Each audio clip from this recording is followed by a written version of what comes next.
It was a normal Thursday morning. The sun was barely up, my daughter was playing with her crayons, and I was sitting at the kitchen table going through her school list. Uniform, shoes, backpack, just regular stuff every parent buys for their kid. Hi, I'm Maya, and that morning taught me what alone really means.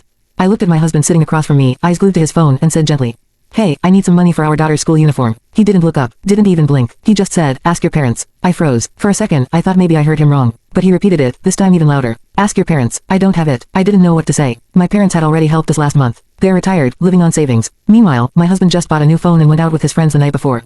I wanted to scream, but my daughter was right there, humming while drawing hearts. So, I smiled and said, "Okay," and went to my room. That night, I cried quietly. Not because I couldn't afford the uniform, but because I realized I couldn't count on the father of my child.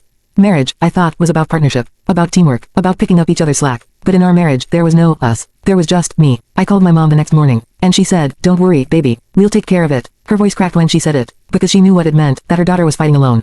I used my tiny savings to get everything my daughter needed. When she tried on her uniform, she twirled around and said, "Mommy, I look like a princess." And I smiled, holding back tears. Because yes, she did. That's when I realized something important. It's not about money, it's about responsibility. And if a man can't show up for his child, what's the point of calling him a husband or a father? I stayed silent for months after that. But every time I saw him spend on something useless, it burned me inside.